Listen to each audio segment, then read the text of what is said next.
Hello, we are talking about sounds at the end of a word. End, end.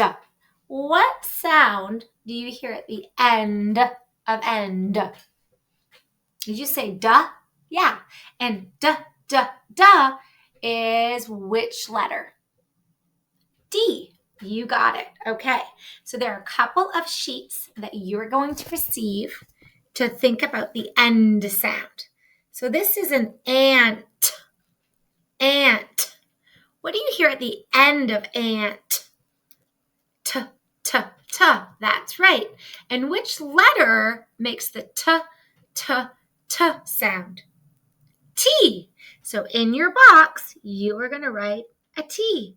Very good. Let's move down here. This is a bird. Bird.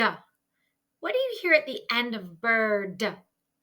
A duh. That's right. And which letter makes a duh sound? Duh, duh, duh. Yeah, a D. Okay, so you're going to work through and figure it out and sound it out.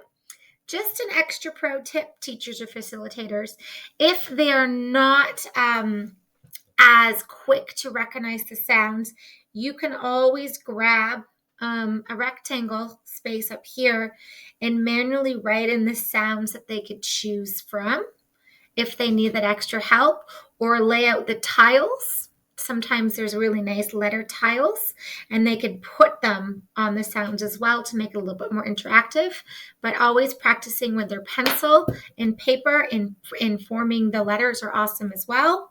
Again, if they are also emergent, there's 2-page. You can do tracing dot to dots for them, and they can retrace the letters.